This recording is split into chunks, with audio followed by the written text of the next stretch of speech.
gentlemen, boys and girls, welcome to the Multiverse Invitational Round 19 from Shanghai. I am very attractive, and with me, as always, is noted Asian sculptor Mike Magus. Went with the Asians on this one. I don't know about that. I'd do a really bad job on their eyes.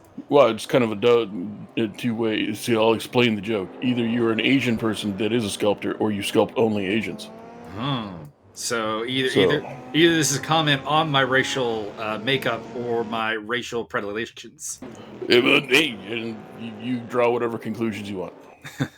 I see that once again we're getting this choppiness in the video, which is going to be, fun. But hey, we gotta deal with it. Man. We gotta deal with it. Well, I mean, neither of us recorded this. That's not our fault. Mike Stopmill just went purple in the second sector as he's looking to take that pole position from Caleb Gonzalez.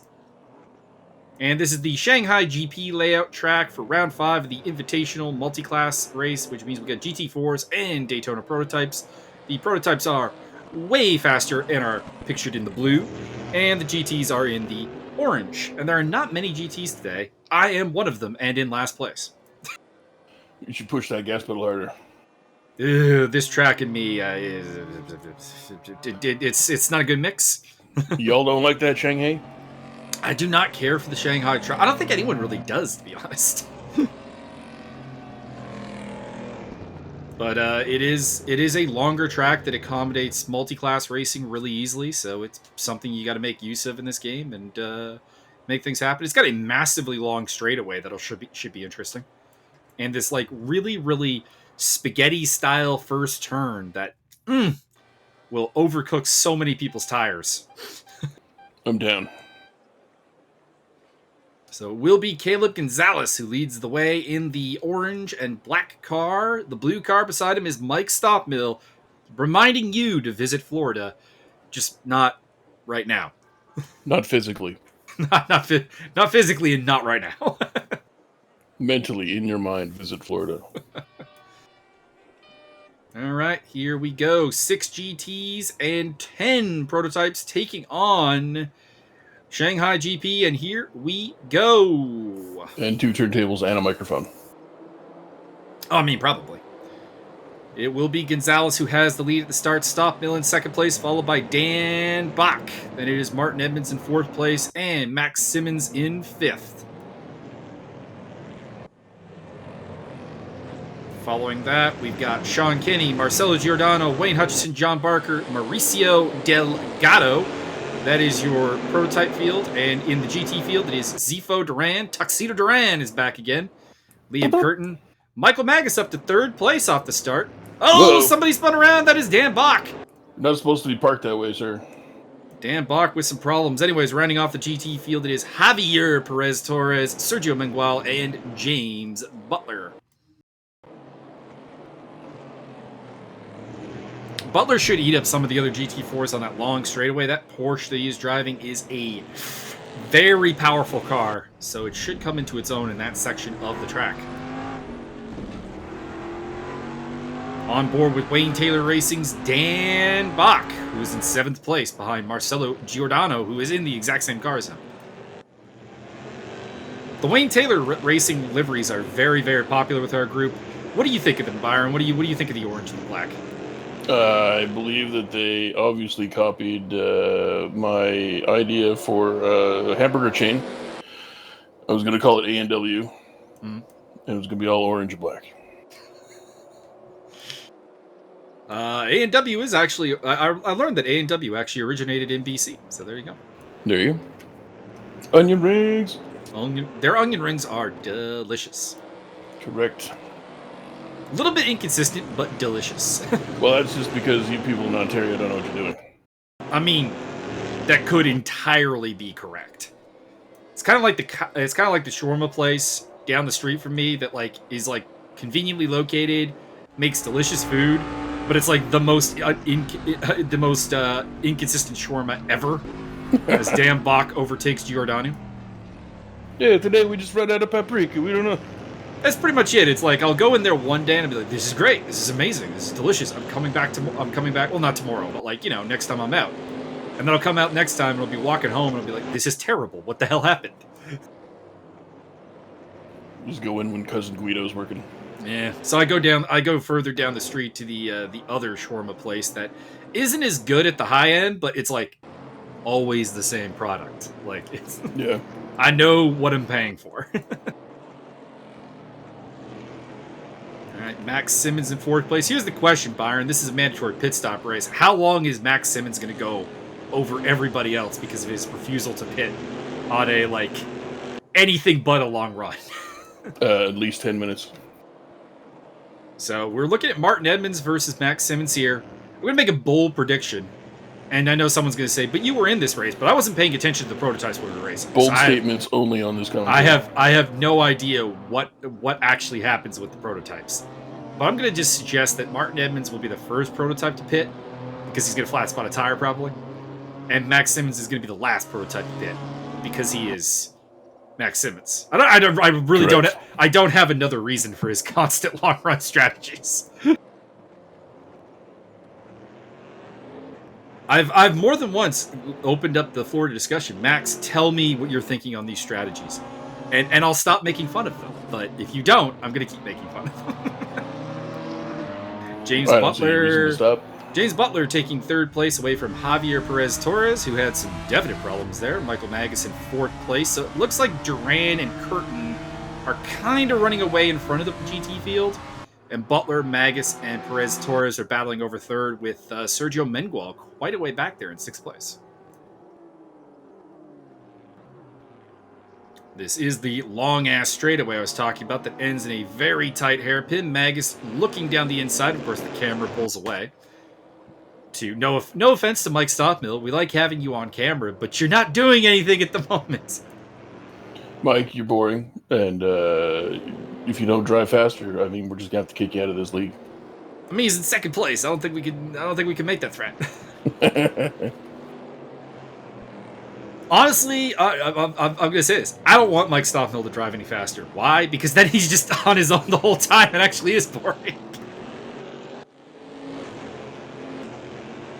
Congratulations to Mike Stockmill on his 2nd place at the Hungaro Ring, which you can see on the ESR channel, commentated by Ayrton Tobin and Cole McRae, the B team, as they are known.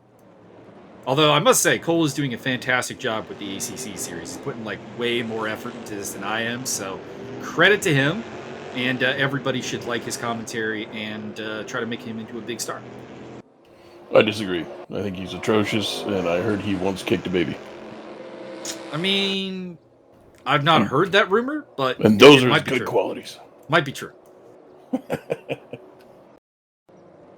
Max Simmons looking to make a move on Martin Edmonds. Really, he just needs to pressure Edmonds into flat spotting a tire. Oh, Sean Kinney. The Red Devil car losing it in front of Dan Bach, and that will probably get Bach into 5th place. He has the inside line here into the final turn. Oh, Sean shut the door hard, and I think Bach spun out. He's doing that a lot lately. I would say Bach definitely spun out, but we kind of lost. We kind of had a brief hiccup in the feed there, and I can't really tell. But yes, he is off the track, so I'm gonna say he spun out. That might be one for the stewards to have a look at. I don't know. I couldn't really see what the overlap scenario was there. Who had the right to that apex, and the contact, probably a racing incident, but something maybe to be reviewed. So Caleb Gonzalez still in 1st place ahead of Mike Stockmill, Martin Edmonds, and Max Simmons. Sean Kenny, John Barker, Sean Kenny and Marcelo Giordano, fighting over 5th place. Then it is John Barker, Wayne Hutchison, Mauricio Delgado, and Dan Bach. Bach is the danger man. He is one of the faster guys on the circuit, but 2 spins has put him at the back of the pack. We'll see if he can charge back. And in the meantime, the battle for 3rd place, it is still Butler hanging on by about 7 to 9 tenths of a second over Magus. And about a half second further back is Javier Perez Torres.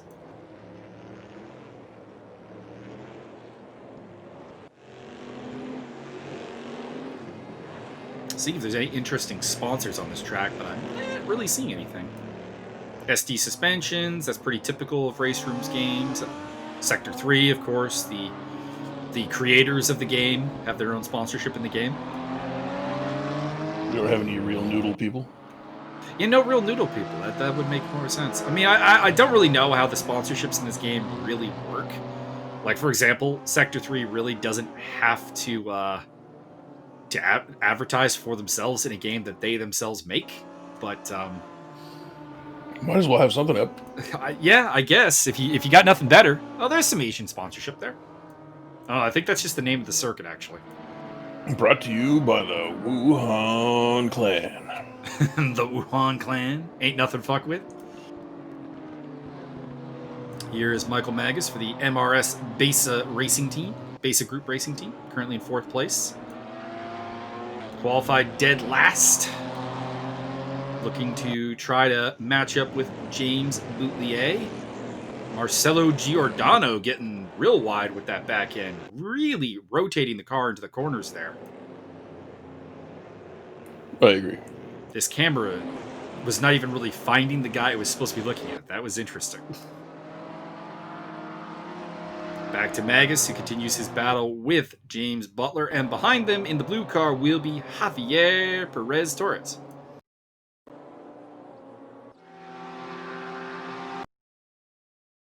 Man, this is choppy. It is indeed choptastic. Unfortunately, my recording tool did in fact crash while trying to record this race, so I don't have a backup copy.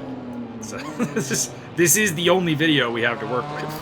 Oh, James Butler spun out! James Butler spun out in the hairpin, and into 3rd place goes Michael Magus. Play the Canadian anthem, please. Oh, that's Russian. Well, I mean, we could go with the Yugoslavian anthem, too, which sounds kind of similar to that. So he moves up into 3rd place. Interesting note, the GT4 championship leader, Tony Santa Clara, absent today. So no Tony Santa Claus. No Tony Santa Claus here today. Hopefully hopefully it should be mentioned, hopefully the 3 hours or the 2 hours of Paul Ricard this weekend goes off without a hitch, but we are having some server issues on the ACC side of things, and does make us nervous. Although, worst comes to worst, we could probably ask the RWB guys to host a server for us, and that will probably work out. I do like that livery Liam Curtin has here. That's if I could stand to drive the Lotus, and those who are unaware of the background of me with Lotuses, my old boss, who I absolutely hated, would park his Lotus in front of our workplace and then give us a speech about how he couldn't afford to give us a raise. What a dick. What a penis. Also, on the bright side, he did let me sit in the car and took me for a ride once because he knew I liked cars. It is a really uncomfortable car, and I don't know why he owned it, because he had a bad back and a bad hip. I have no idea. Oh, Avi going down the inside! But that turns into the outside, so I think Magus will hold it. Maybe. But anyways, he had a bad hip and a bad back, and he still drove that car. I don't really know why. It feels like he should have sold it and got himself something. Like, get yourself something sporty. You got money, but, like, sporty and comfortable. So anyways, I can't drive a Lotus without, like, flashbacks. But Liam Curtin's livery does make me want to give it a try, because that's a really nice livery. I'm kind of surprised nobody just grabbed a jug of acetone and dumped it on his car one day. I mean, one of the guys he fired did slash his tires. That'll work. Don't do them all. Then insurance covers it. I think he did them all, so unfortunately insurance did cover it. But it did mean he had to leave it parked in front of the warehouse all night long.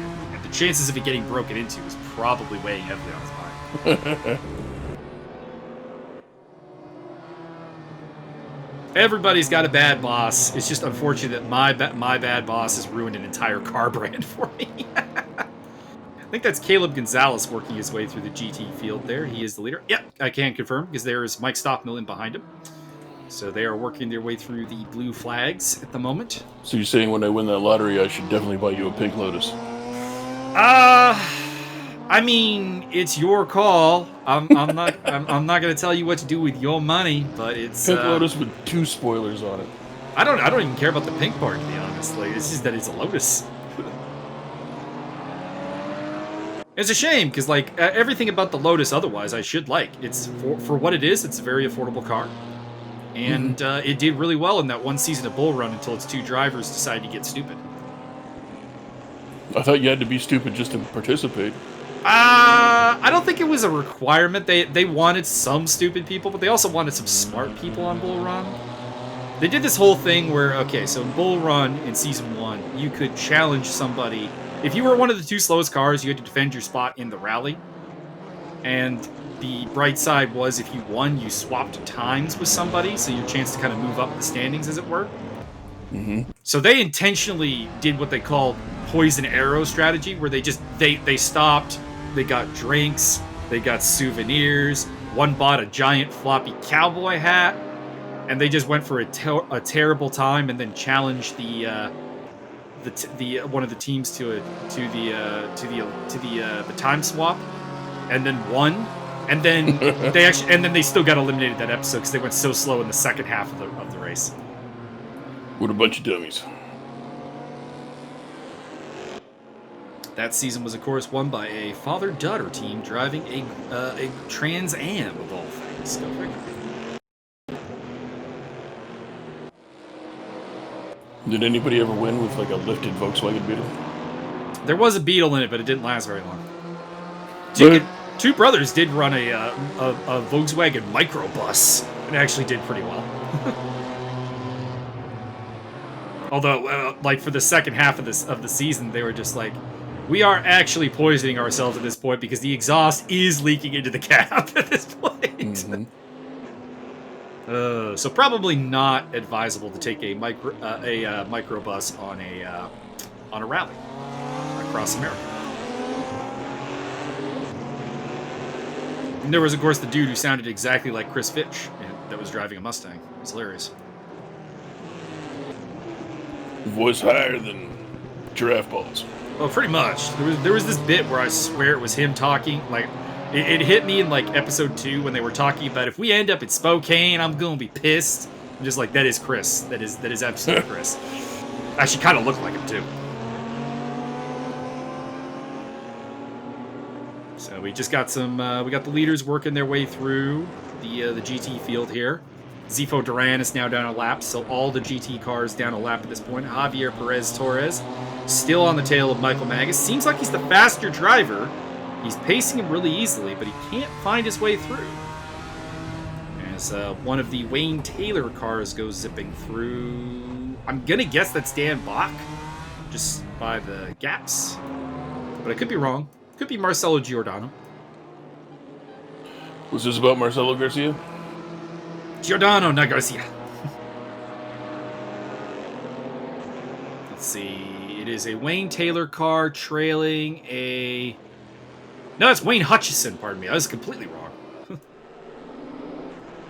Liam Curtin getting a little wide there. And that should be Martin Edmonds coming up to put a lap on him. It should be, but it's actually Marcelo Garcia. Whoa! Mauricio Delgado and Dan Bach going way wide into that hairpin. Holy boys, this ain't synchronized diving. What the hell? I think two people just used the same brake marker there and both fucked up. And it's cost Mauricio a spot, although realistically Dan was going to find his way by anyways. Bach is just much faster than Mauricio Delgado here today. I mean, one qualified third, one qualified 10th.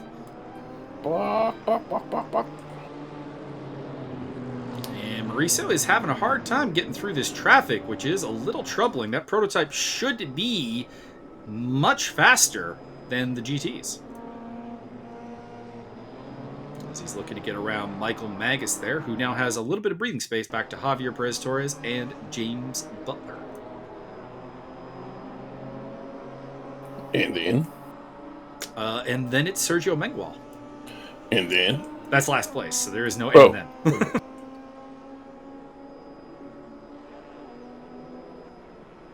Sergio must have met with some problems earlier on because he dropped back something like 15 seconds back. He's clawed it back to like 6.5, so he's definitely not slow. I think probably there. Oh, Michael Magus rejoining the track and going a little bit side by side with Javier there. So there goes the breathing room he had. Must have outbroke himself and ended up off track.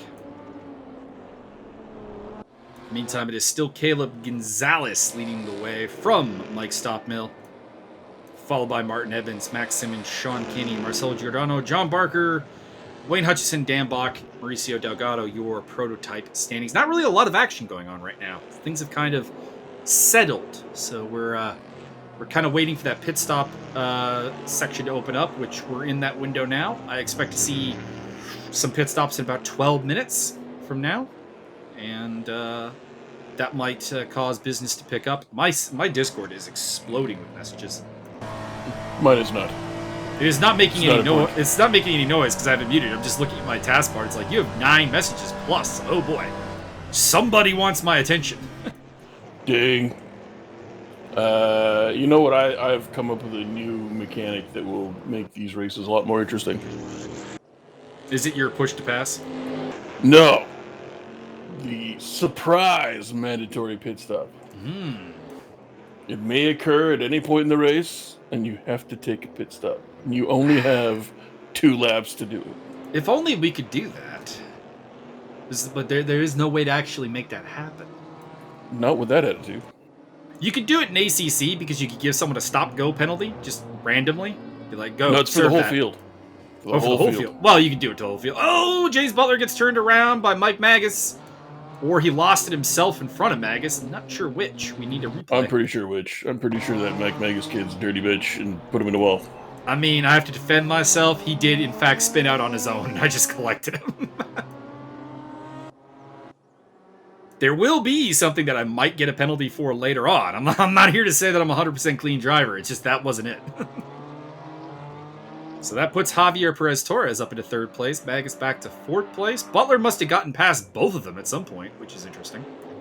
Max Simmons is still on the tail of Martin Edmonds, and we'll see what happens here as they come through the final corner to the start-finish straight. We are about a third of the way through this race.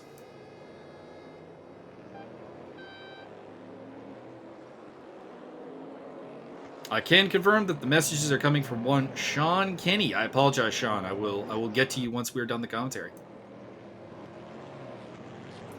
No, he won't. It's probably about the ACC server. He's been trying to get it to work on his machine. Appreciate that. Both him and Wesley are working overtime trying to fix our problems. Haven't had any luck yet, but we are working on it. And it is still Max Simmons with that Action Express Racing. That is a hell of a team name, I must say. Trying to put the pressure on Martin Edmonds.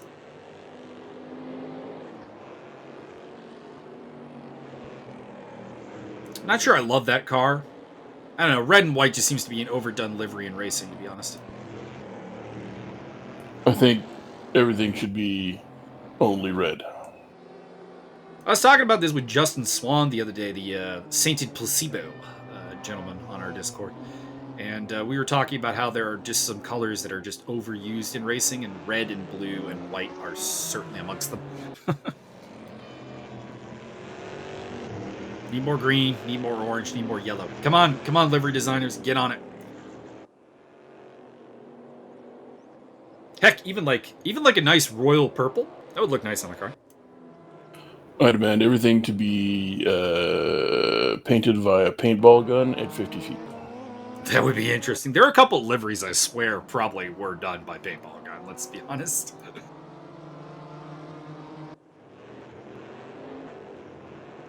So the battles right now appear to be Simmons versus Edmonds and the GT4 lead between Liam Curtin and Zivo Duran. They're very close together. Everybody else is a little bit spaced out right now. Butler now at the back of GT4 after his spin out. And Mengual still on the charge.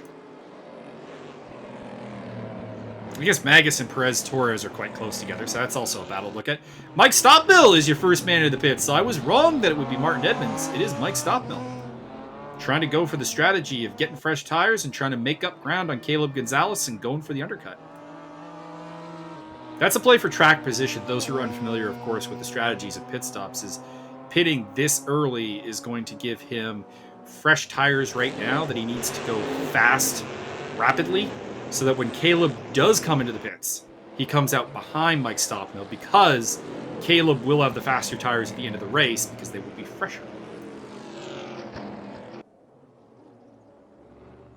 Liam Curtin is all over the back end of Zifo Duran. So Zifo for a while there looked like he had the measure of him, but I wonder if the BMW, which is a little bit of a heavier car and therefore a little bit higher on tire wear, maybe is losing its tires a little bit faster than the Lotus of Liam Curtin.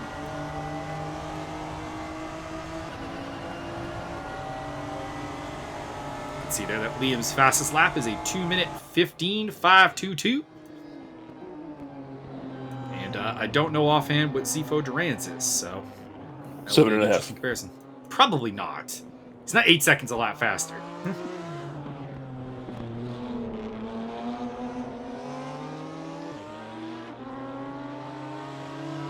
Should be seeing some pit stops here with relative frequency soon. We're about 7 minutes away from the halfway mark of the race. And I would still say that Martin Edmonds should be one of the ones to come in relatively soon. And again, my prediction still remains that Max Simmons will go deep. Oh, yeah.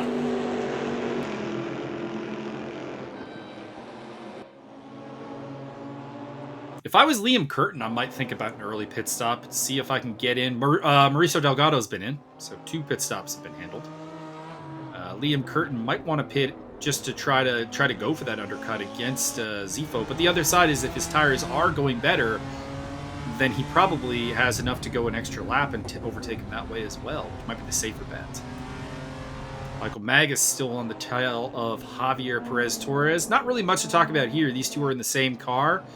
Therefore, their tires should be in relatively similar places right now. And that would be at the corners of the vehicle. Yes.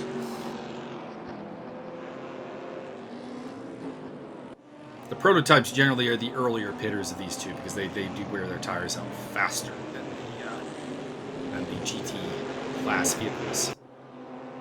What about the GT classless vehicles? Well, I mean, that would be the prototypes, and therefore they'd be comparing themselves to themselves. Disgusting. Which really is the true measure of a driver, comparing themselves to themselves.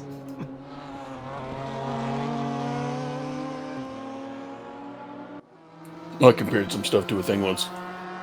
How'd it go? Not bad. That's good. That's good.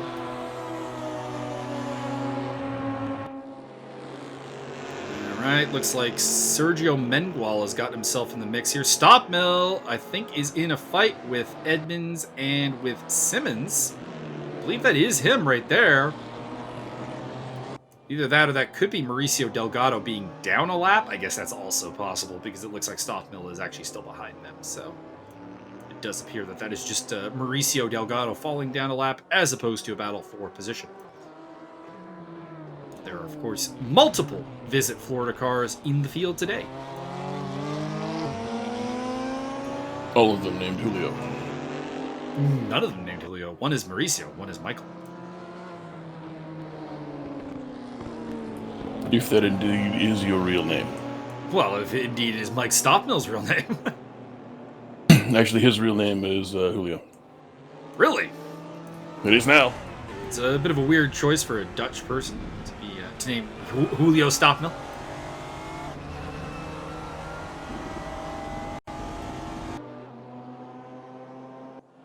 I believe his name may actually be Muhammad. Durka Mohammed. Muhammad bin Stoppmill. Whoa. Liam Curtin looking for a way around Zifo Duran. Again, I must bring up the idea that maybe a pit stop would be a good idea here to try to go for the undercut. But we'll see what he chooses. Didn't watch his onboard. You can watch Liam Curtin's onboards, by the way. I'll link them in the description below. I can't remember the numbers that precede his name on his YouTube channel. Otherwise, I would say it. But it's Snowman with a couple of numbers at the end. But Mike Stoppmill, in the meantime, has overtaken Sean Kenny and has moved into 4th place. So Sean Kenny has not quite found the frequency for these prototypes. Oh, and I just turned my headset way up. I would appreciate that if that was turned down. Thank you. What did you say?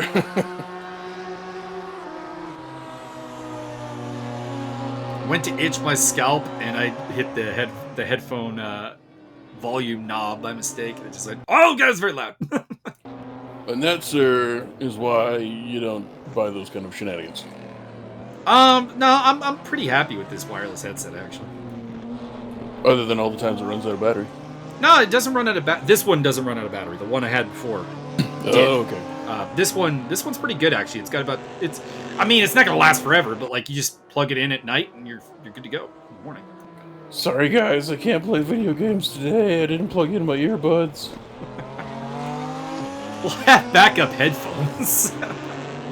I have the sheer headphones that you own as my backups. Yep, they are the vastly superior shenanigans. I have one complaint about them, one only, and it's because my head's a bit of a weird shape, and they're not very comfortable for like long-term usage in a race scenario. So I've swapped them up for my HyperX headset, which sounds much worse. I will assure you of that. But can confirm.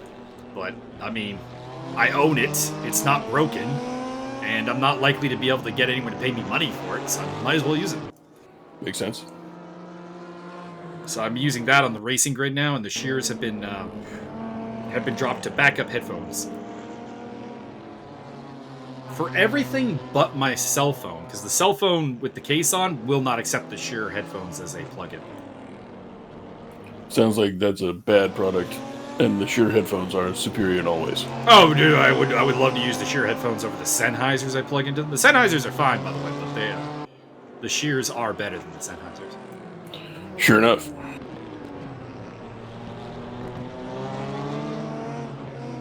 I need to find me a Sennheiser wireless headset, though. Those are apparently the business.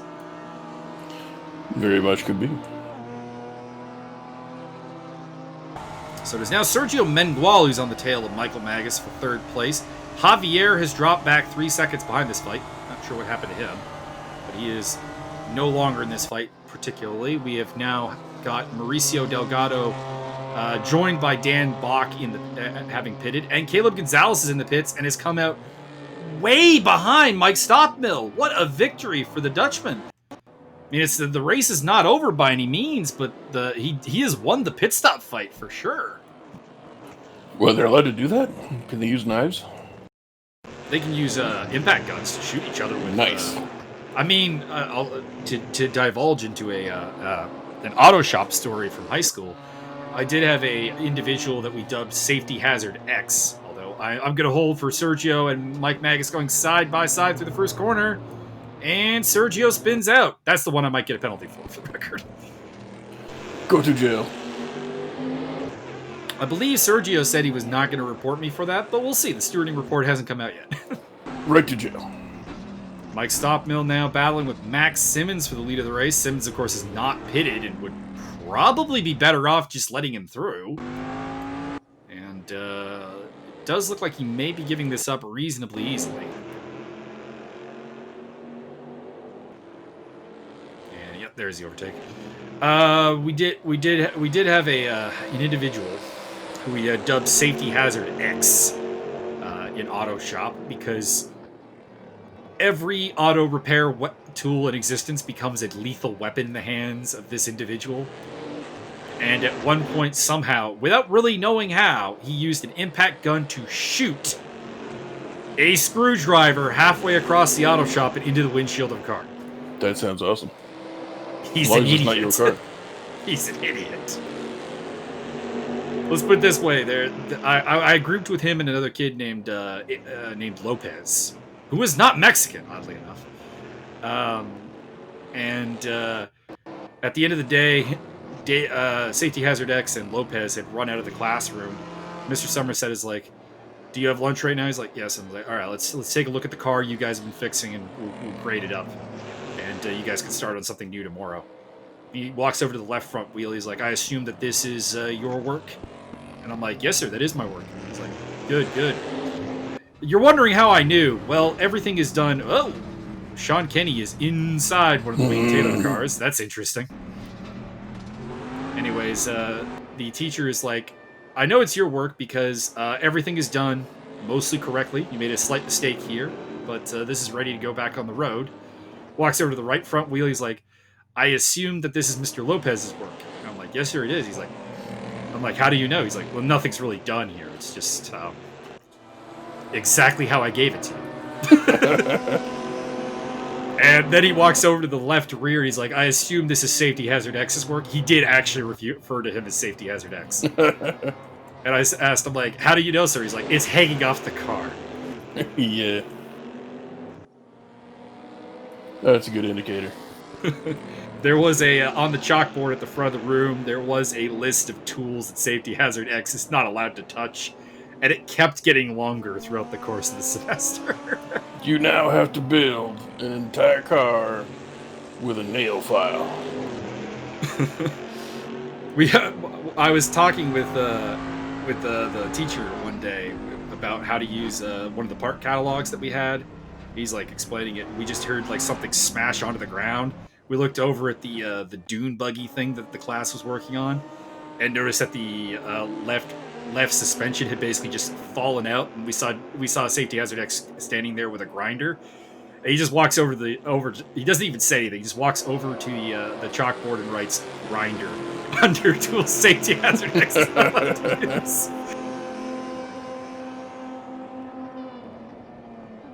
The sad lesson of this actually is that Safety Hazard X is actually a mechanic now. Okay, the man learned. What do you want, man? I hope he learned. I hope he learned. He learned through destruction, we're hoping. Anyways, most of the prototypes have been in. The only exception is Max Simmons. So I was right! Simmons is going to be the last one to pit. Liam Curtin, Javier Perez-Torres, Sergio Mengual, and James Butler have yet to pit in the GT class. Mike Magus and Zifo Duran have handled their portion of the pit action. We've got about 5.5 minutes left in the window, and we'll see if those 5 cars do remember to pit and handle their business. Marcelo Giordano and Sean Kenny battling over 5th place. Presumably this is 5th place in reality, although I kind of think Max Simmons may fall down the order just looking at those gaps, but I could be wrong. This is Javier Perez-Torres in the pit lane. Very stylish. Taking his new tires, and I assume maybe a splash of fuel.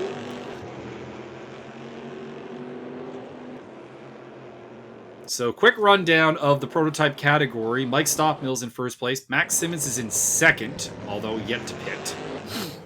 Followed by Caleb Gonzalez, who is way behind Stockmill. So, barring like serious tire fade, Mike Stockmill has got this.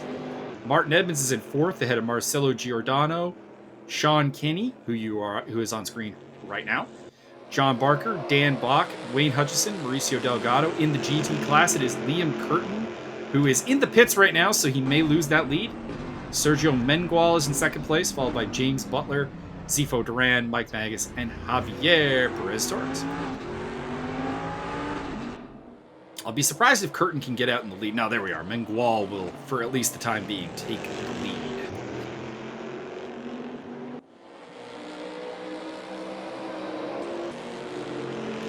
Uh-oh. Apparently, Lawrence Fishburne has not been asked to be in the next Matrix sequel. Mm-hmm. That is alarming. He didn't die in the 3rd one, I don't think. Don't recall him dying in the 3rd one.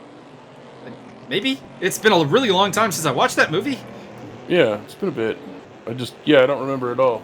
He's definitely alive in the 2nd one. Yeah, definitely. Well, it was in the 3rd one, so that would be your evidence. Exactly. I mean, admittedly, they did kill Tank off screen between the 1st and the 2nd one for... Have you ever heard the story of why Tank... Oh, yeah. This is very weird. Yeah, Marcus Chong, that boy, crazy. He is crazy. Well, the thing is that he originally wanted a ridiculous amount of money to take the role, and then he was like, I will do it for free, and I'm just like, there is something wrong with you. Yeah. Yeah, that homeboy, he broke into their offices, like, between movies and did crazy, like, slept there, or, yeah, all kinds of crazy shit. Jesus. Very, very weird. They probably regret having him survive over all the other people. Yeah.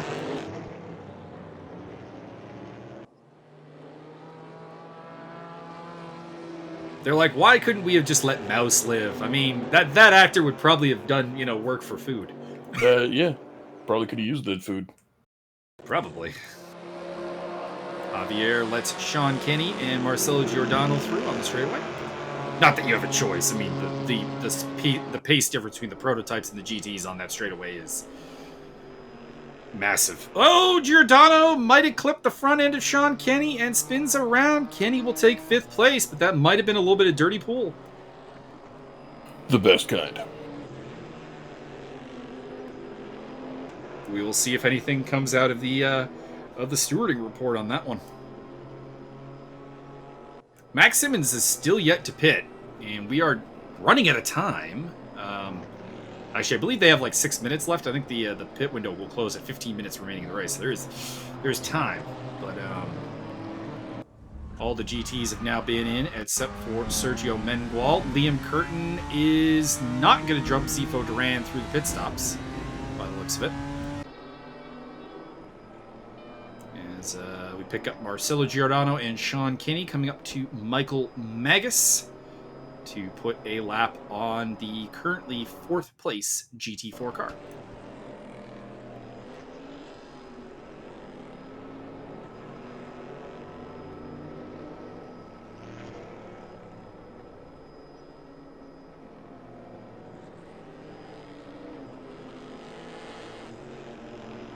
Enjoy the helicopter shot here around Shanghai.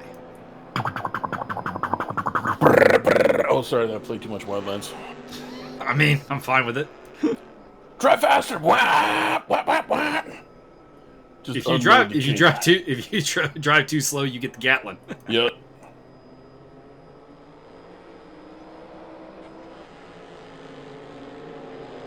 Still waiting on Max Simmons and Sergio Mengual to make their pit stops.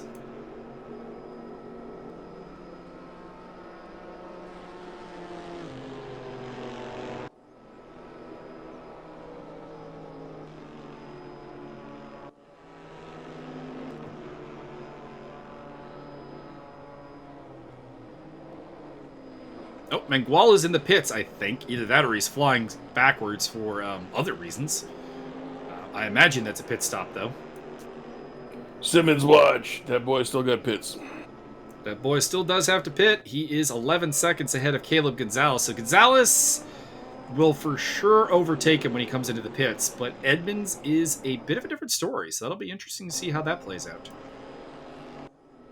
Might still be in a fight for a podium position. Michael Magus overtaking. There's Mengual exiting the pits. So indeed, Sergio was in the pit lane. And all the GT4s have now been in. Giggity, giggity. Giggity, goo. So it is just Max Simmons yet to pit. I feel like if there were Vegas odds on ESR races, Max Simmons being the last one to pit would always be a good place to put your money.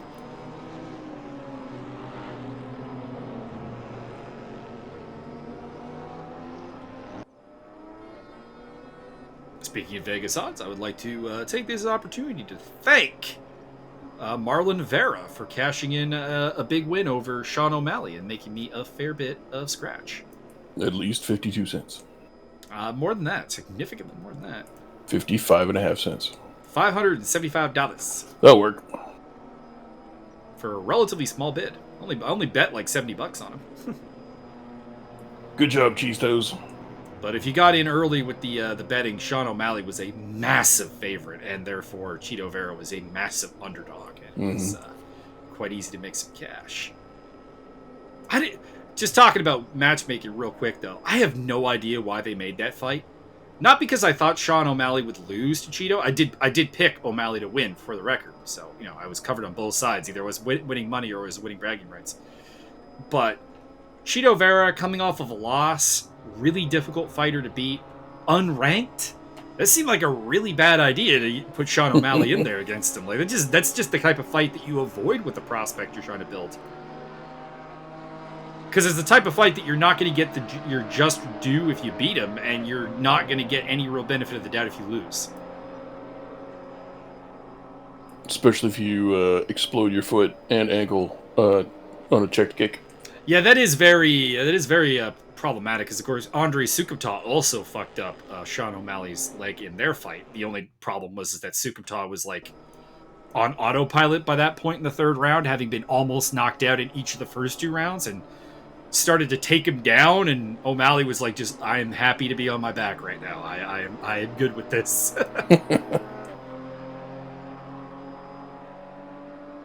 Remember the commentator, I think it was Paul Felder, was just screaming, "Just stand up and punch him. He can't stand."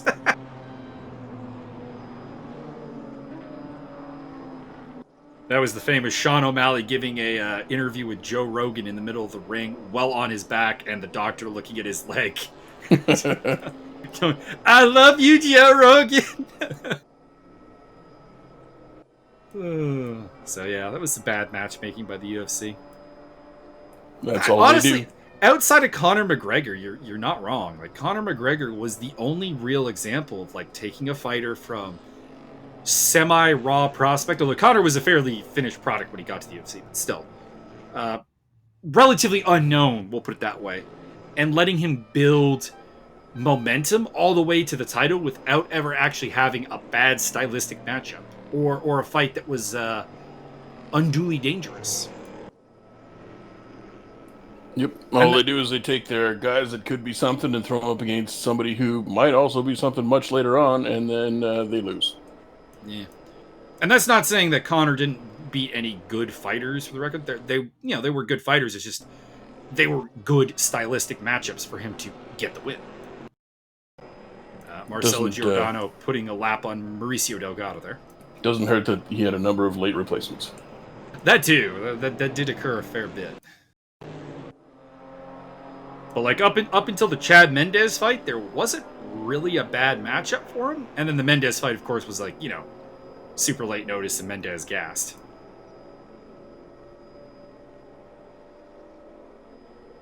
We're segueing into other things because the race is kind of spaced out now. Like, here comes Stoppy, I'm gonna jerk everybody's tits off. It's not really anything going on here. The gaps are all multiple second gaps. The closest cars on the track are Marcelo Giordano and Sean Kenny. We just saw Marcelo Giordano on the live feed, and he's nowhere near Kenny. So, like, you say Marshmallow Giordano? Simmons has been in the pits, by the way, and has come out in 4th place. So he's behind Martin Edmonds, but he does have much fresher tires to try to make up a gap of 4.8 seconds. What do you think, Byron? What do you think he's going to do it? No. All right, we got faith in Martin Edmonds from my co-commentator. I didn't say that. Or lack of faith in Max Simmons. I mean, it's one or the other.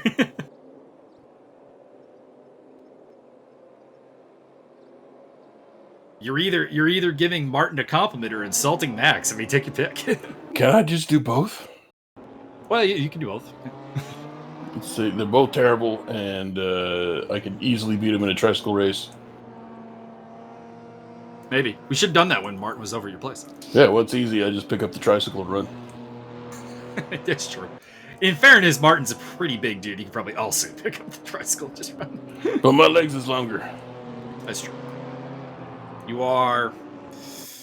What do you think? 5 inches? 5 inches? 5 inches taller than him? Probably something like that. Yeah, probably something like that. He was kind of shocked. He was kind of shocked. I was prepared for the size, but he was not. He was not ready for you to be able to lift him up with ease. Correct.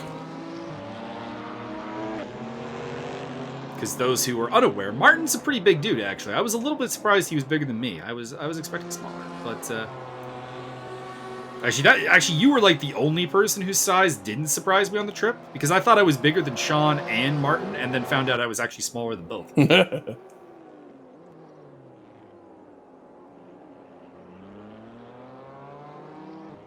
Actually, Andy was pretty much right in the ballpark. Andy Blade, who we met on the way up to. He's a wee little leprechaun. I mean, he's not tiny or anything, but he was the smallest. He was the smallest male I met on that trip. He's the size of a thimble. A thimble.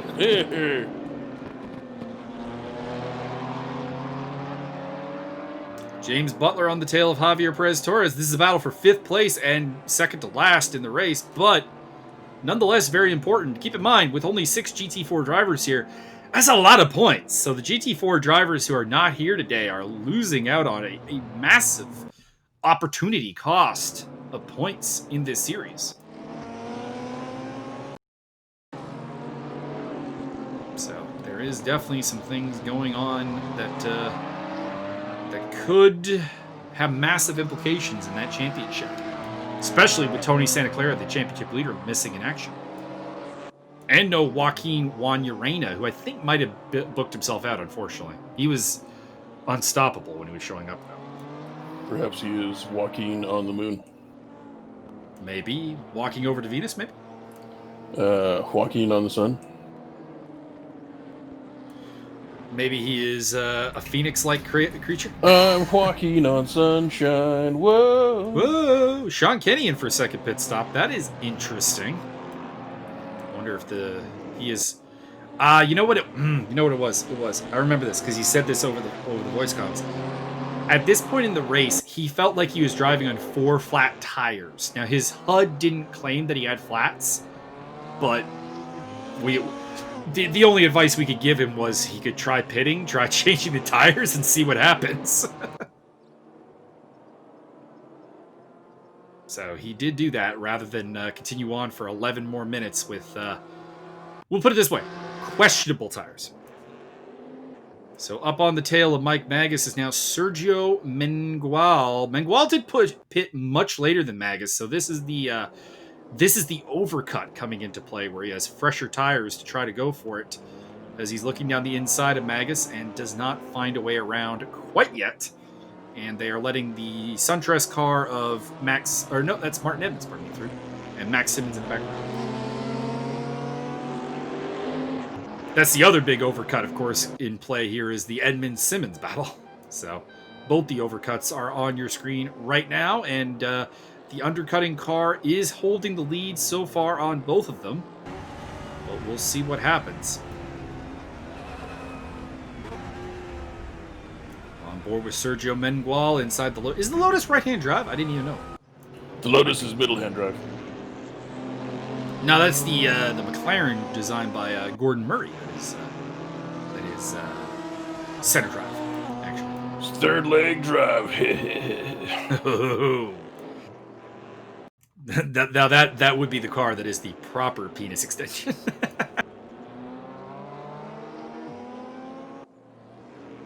All right, Sergio Mengual still looking for a way past Magus. BMW power versus Lotus power here. But it should be mentioned the tires on the Lotus are much fresher.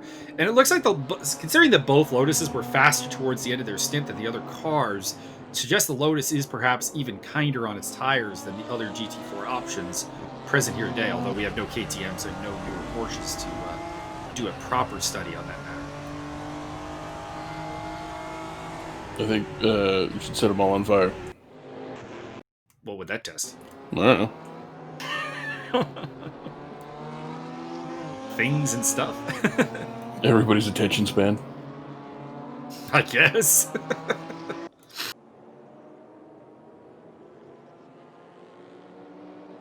Alright, on to the big straightaway they go. Will Mengual make a move into the hairpin? That is the question. He's got the toe.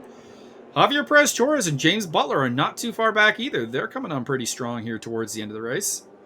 Down the inside goes Mengual. Can he make it happen? He looks very unstable under braking there. They're going to go side by side in the hairpin. And it looks like Mengual's going to have the better drive out of the corner. Magus is still there, though. Actually, Magus gets a really good drive out of that corner and manages to retain the position for now on the podium. I'd like to congratulate you on wearing your retainer. Thank you. Sergio Mengual looking down the inside into the first corner here. Can he make it happen? Magus is still holding. He's giving him a little squeeze. They are side by side. This will turn into the inside on the last turn, though. Can Magus get back into this? He might be able to. He gets there and retains third place again. The Lotus cannot find a way around that wide load BMW.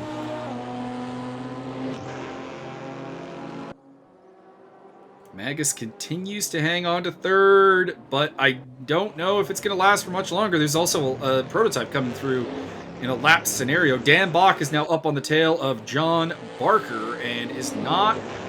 Actually, I was going to say not terribly far behind the next car, but he actually is. Marcel Giordano is 15, 16 seconds up the road, so that's probably a bit of a done deal. It's a short walk.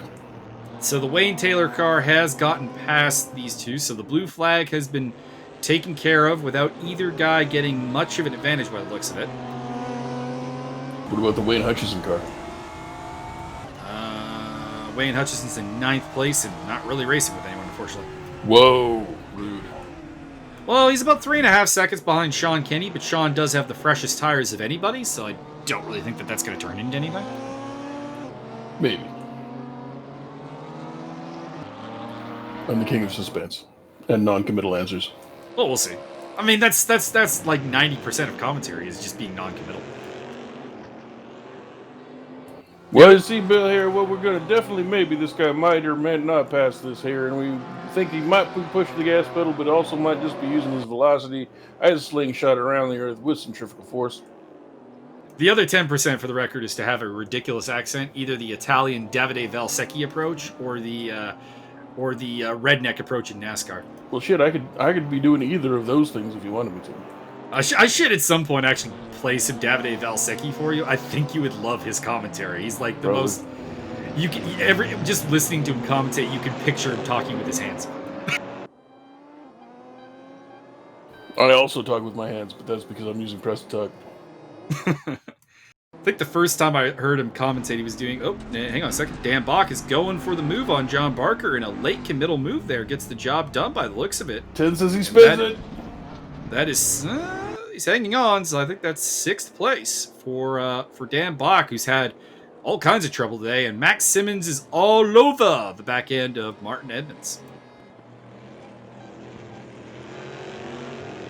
I think the first time I saw heard Davide Valsecchi do commentary. Oh, wait, hang on. Sergio Mengual just got 3rd place from Mike Magus. Will he overshoot the corner? How dare you allow that? Doesn't look like it. Well, I mean, he had better tires than I did. What do you want? I will have you know that he bought those tires from Shady Giuseppe on the corner, and those are vastly inferior quality. No, they are not. Shady Giuseppe is how you get the illegal tires. Yeah, those are the ones Martin uses, and they go flat. No. Those are provided by Poutine. Oh, yeah, Mega's going down the inside. Contact. Fuck him up. But it will be Mengual's position for the time being. That was a little bit of a desperate move by Mike Magus, I think.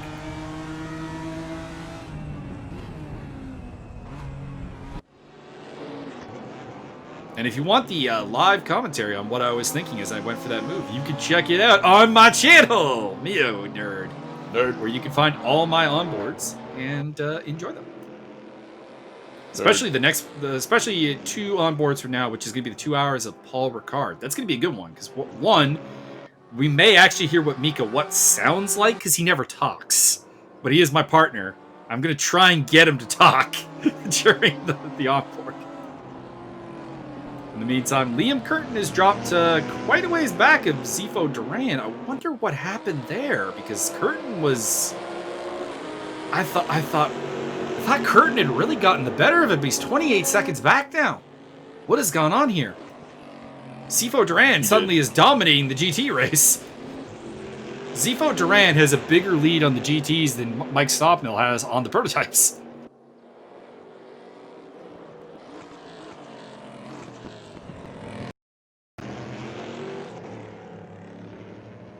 I think I saw...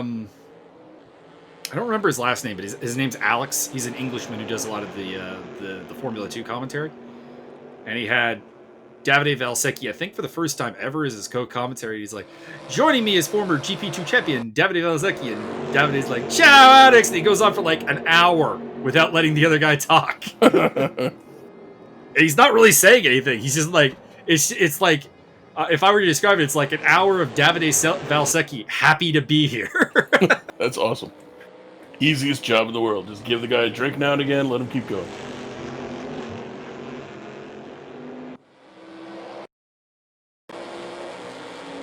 Also, he raced with a couple of guys that were racing in F2 at the time, like Stefano Coletti, and apparently was like good buddies with Coletti. So every time Coletti was doing something, he's like, "Go, go, go!" Mike Magus with one of the Wayne Taylor cars behind him there. At a guess, I'm going to go with that's Wayne Hutchison, but there are too many of them really to be able to be sure. Max Simmons is still behind Martin Edmonds, so Edmonds is still hanging on there, making your prediction correct, and only has 2 minutes and 20 seconds remaining in the race. That's like 2 laps to hold Max Simmons back and get himself a podium. Agreed. In the meantime, Caleb Gonzalez had charged up to about 9 seconds behind Mike Stoppel, but is dropping back now, so I think his tires may have fallen off the cliff. And any hope he has of making his overcut work are kind of fading. So right now in the battle of overcut undercut, we've got Stoppmill winning with the undercut. We've got Edmonds winning with the undercut, but in distinct danger. Magus lost with the undercut, giving the overcut to Mengual. And I want to say the overcut failed Liam Curtin. So actually, it looks like the undercut has been the way to go, unless your name is Michael Max. Correct. Maybe. We'll see what happens. They head into the hairpin for the second to last time, I think. Edmonds is still hanging on in the SunTrust car ahead of the Action Express racing car of Max Simmons. America versus Canada. Here we go.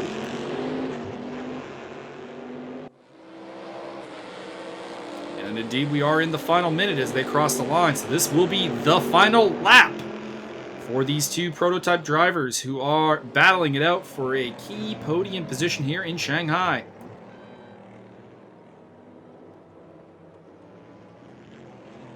Other battles going on the track are Mengual Magus is still going, and Perez Torres is still holding off James Butler there for 5th place in the prototypes. Or in the GTs, pardon.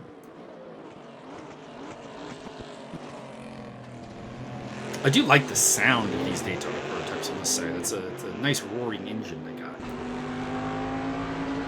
Even if I dislike driving them with a passion. Well, all you gotta do is put the gas pedal in the right place, and here you just drive it. There's substantially more to it than that. I don't think so.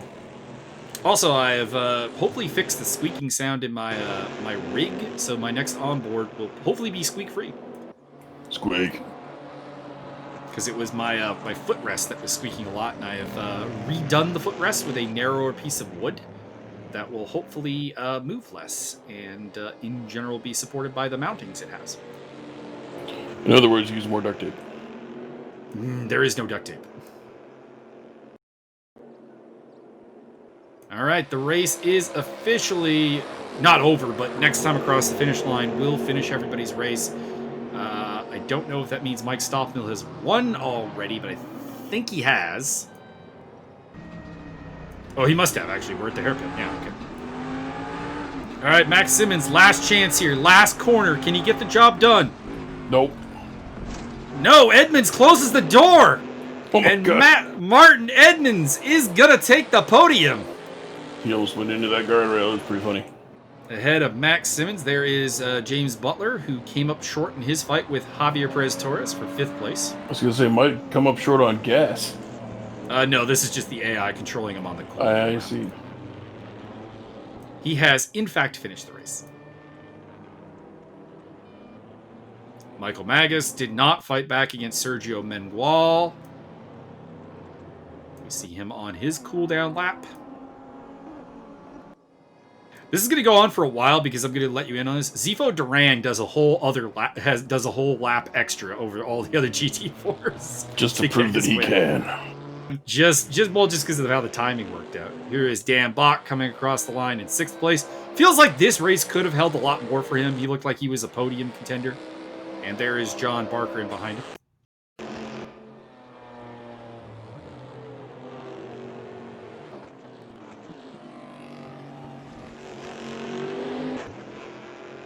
And what could have been for Sean Kenny as he comes across the line in 8th place. He, of course, was the man who had to make 2 stops due to tire problems.